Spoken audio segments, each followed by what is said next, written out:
guys, to my countdown of my top 100 movies of the decade. In this video, I'm going to be looking at the films that place between positions 30 and 21. Alright, so coming in at number 30, we have the directorial debut of comedian Bo Burnham. It's the coming-of-age dramedy 8th Grade. 8th Grade is a sweet and honest exploration of growing up as part of Generation Z, saturated in social media and smartphones, figuring yourself out during those awkward hormonal years, and our protagonist is 13-year-old Kayla Day, who's played by Elsie Fisher. She's in her final week of 8th grade, but she's quite shy and introverted, and she's on the cusp of high school as well as adolescence. Quite frankly, 8th grade is one of the most accurate depictions of going through adolescence which I've ever seen in the cinema before. Believe it or not, I am not a female member of Generation Z, but I still found myself relating so much to the character of Kayla, because her experiences are universal to anybody that has been through puberty. Technology and society may have evolved, but the fundamentals of the teenage experiences have largely remained the same. All teenagers worry about body image, fitting in, popularity,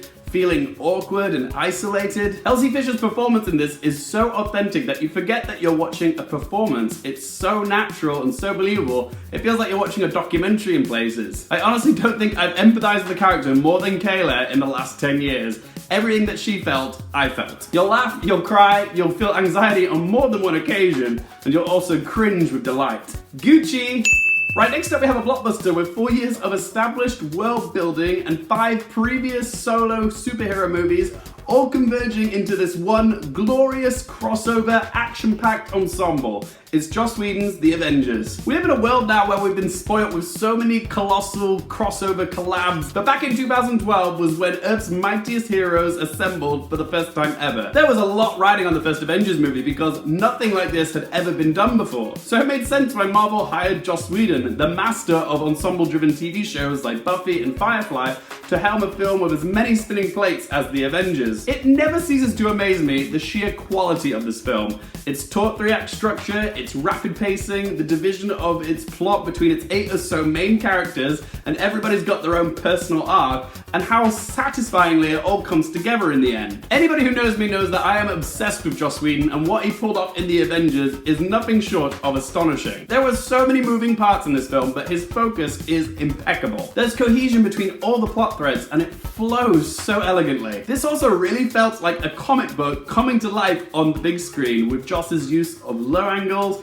the quippy back and forth banter between the eclectic mix of characters, as well as the jaw-dropping tracking shot during the Battle of New York, which put us right there in the middle of the action. Marvel sent Joss Whedon the Avengers package, and baby, he signed, sealed, and delivered. Alright, so next on the countdown we have another entry from Nicholas Winding Refn. It's the pulpy, ultra-stylish neo-noir thriller Drive. Ryan Gosling stars as the driver, literally, because we never actually find out his name. He's a Hollywood stunt driver and mechanic, but he also moonlights as a getaway driver for criminals. But after he helps out his neighbor Irene, who's played by Carey Mulligan, and her husband Standard, who's played by Oscar Isaac, he finds himself caught up in more trouble than he let himself in for. At the cross-section between mainstream and art house, that is where you'll find Nicholas Winding Refn's Drive. It was quite polarizing on release because the marketing of this film led many to believe it was a high-octane action film, when in actuality it was a slow-burn, tension-building, ultra-violent thriller. Drive feels distinctly modern, but with a vintage flair. It's gorgeously crafted, from the sleek cinematography to the pulsating soundtrack to the precise timing and editing. It's an entrancing film to watch. Drive is familiar but fresh, beautiful but gory,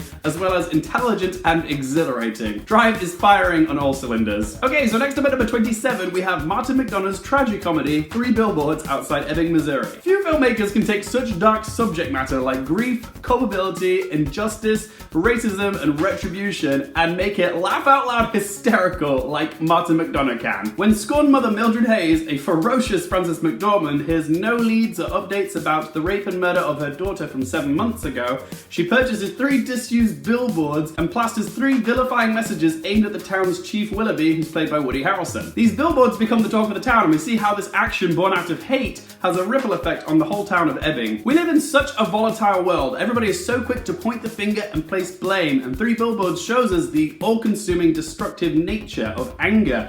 and how we can all stand to be a bit more compassionate and forgiving. What's great about Three Billboards is that all of the characters are complex. Nobody is good or bad. Everybody is just human with the capacity for both. And because all the characters, including Mildred, make questionable choices throughout the story, our perceptions and loyalties are constantly in flux. That's what I love about Martin McDonagh's script. He doesn't provide the viewer of any easy answers or one person we're supposed to root for. It's not as simple as everything being black and white. There's always shades of grey. Nobody marries tragedy and comedy together like Martin McDonagh does. There are so many scenes in this which are so dark that I thought to myself, am I allowed to laugh at this? Three Billboards is a complicated and messy story told with virtuosity and control. Swinging in at number 26, we have the bajillionth Spider-Man movie, which is somehow the most critically acclaimed and yet still the least profitable financially of all the Spider-Man movies.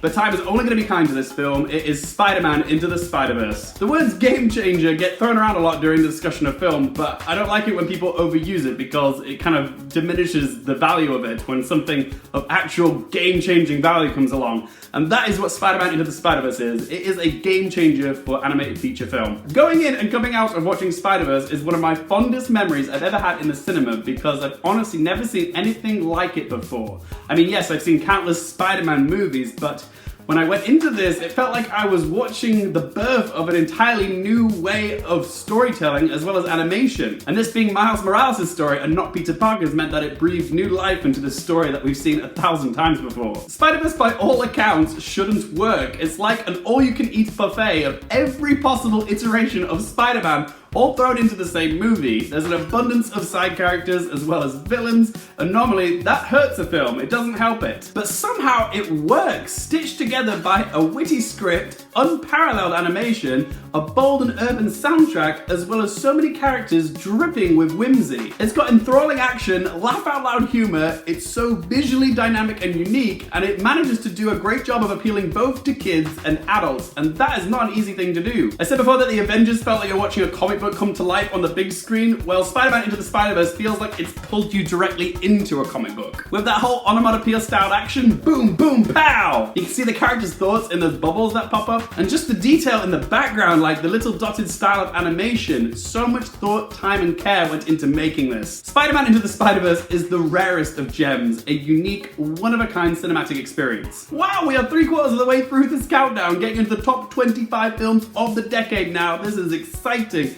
Are you guys enjoying the list so far? Have your favorite films popped up already? Are you hoping to see them in the top 25? What are your favorite films of the past decade? I want to hear your top 10s, your top 25s. Get involved down there, alright? Don't forget to hit that like button, and also don't forget to hit subscribe. Right, so at number 25, we have perhaps the most divisive film of the entire decade. Some of my movie lover pals despise this film, whereas others, like me, we will defend this movie to our dying breath. What could it be? It's not The Last Jedi. To be honest, the director of this film has become synonymous with the word divisive. It's Darren Aronofsky's Mother. Mother was the film which stayed with me the longest. I couldn't get this film out of my head. I honestly thought about this film probably every single day for at least a year. That's how impactful this film is. It'll push you to the furthest boundaries of uncomfortableness, and then after that, it'll push you even further. Jennifer Lawrence and Harvey Bardem play a married couple that live in this secluded rustic house, but when guests start showing up unannounced, things start to go crazy. And when I say crazy, I mean batshit crazy. I honestly still think that this is Jennifer Lawrence's best performance to date. It boggles my mind that she got a Razzie nomination for her performance here.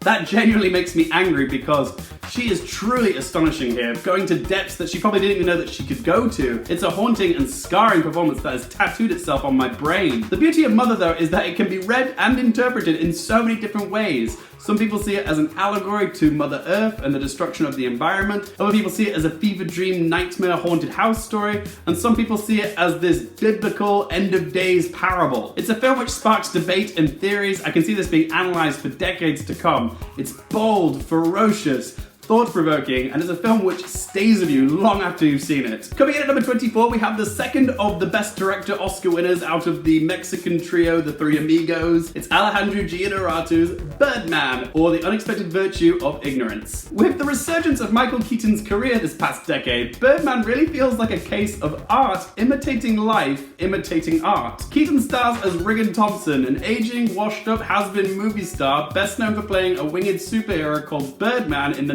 90s. Sound familiar? It's spooky how similar it sounds to Keaton's own career. With his 15 minutes of fame almost up, he tries to step back into the spotlight by directing and starring in a Raymond Carver play on Broadway in the hopes that this will earn him some artistic clout, research his career, and also make him feel relevant once again. This sly showbiz satire falls somewhere between real and the surreal. Riggan's identity has been so wrapped up in the superhero character that he's best known for that it's merged with his own perception of who he is. This gives the viewer a dreamlike experience watching Birdman, somewhere in limbo between reality and fantasy. Can Riggan float and move objects telekinetically? Is it all in his head? Is this a dream? It's delightfully ambiguous, with Emmanuel Levinsky's fluid wandering camera work and Douglas Chris and Stephen Mirione's editing trickery adding to that feeling of it all being a dream, with time and locations seamlessly meandering and bleeding into each other in what looks like one long 2-hour take. It runs dangerously close to gimmick territory, but Inarritu's dynamic mix of elements just illustrates a filmmaker working at the height of their abilities. Birdman is also a witty, tongue-in-cheek critique of the bizarre entertainment industry, commenting on the artistic process, finding the line between actor and celebrity. But I also love that this film criticizes movie critics and their role in the entertainment industry. My passion is talking about movies, and this film manages to tear down the thing that I love in just a few sentences. Apparently all I do is label things. Maybe I should get another hobby after this countdown is done. Alright, next up we have not just one of the best comedies of the decade, but one of the best comedies, period. In fact, I would go as far as labeling it as an important film because it helped to revolutionize the entire comedy genre, proving that women can be just as crass, raunchy and hysterical as men. It's Paul Feig's Bridesmaids. Written by Kristen Wiig and Annie Mamolo, Bridesmaids is an all-too-honest and realistic exploration of female friendship dynamics. The central relationship in this film is between two women. It's a friendship between Annie and Lillian, who are played by Kristen Wiig and Maya Rudolph. Lillian is getting married and asks her lifelong bestie to be her maid of honor, but Annie is kind of a train wreck. She's neurotic, she works a retail job that doesn't fulfill her, she's sleeping with a douchebag that doesn't respect her, and when tasked with the responsibility of helping Lillian pick out her bridal dress, as well as planning the bridal shower and hen party, Annie has to compete with Lillian's glamorous, financially privileged new pal Helen, who's played by Rose Byrne, who is constantly trying to one-up her. Bridesmaids refused to play by the conventional rules of Hollywood comedies because it allowed us to see women in a light that we hadn't often seen before. And that's messy. It's actually refreshing and reassuring to see a protagonist like Annie who doesn't have it all together, is insecure and a bit directionless. And it's a breath of fresh air seeing a female ensemble clashing not because of men, but because of jealousy, petty rivalry, and feeling left out. You know how I know how good Bridesmaids is? When I was making this video, I had to pick and choose which quotes from the movie I wanted to use because this film is so quotable that it's too quotable. And I'm ready to party with the best of them. Coming in at number 22, we have a rip-roaring 2-hour car chase, which is fueled by adrenaline and emotion. It's George Miller's obscenely entertaining Mad Max Fury Road. Oh, what a day!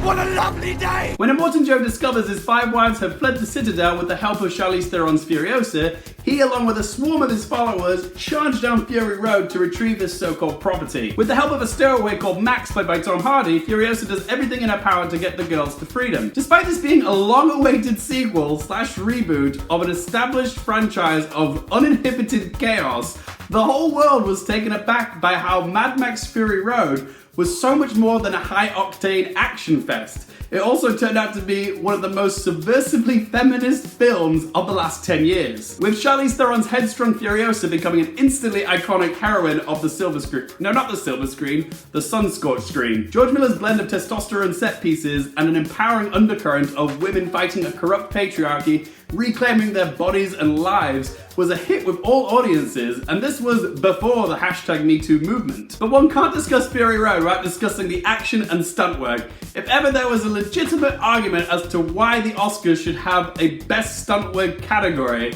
then Mad Max Fury Road is that argument. It's right there on the screen. That deserves Academy recognition. Even with CGI hitting new incredible levels of believability, nothing can compare to the visceral joy one gets from witnessing death-defying stunts done practically with as much propulsive, kinetic craftsmanship as George Miller does with Mad Max Fury Road. Fury Road is the rare Hollywood blockbuster which doesn't sacrifice a single ounce of a director's artistic vision. It's bold, beautiful, uncompromising, and quite frankly, fucking nuts. Alright, coming in at number 21, we have the fifth collaboration between Martin Scorsese and Leonardo DiCaprio. It's the audacious, all-American tale of excess and greed, The Wolf of Wall Street.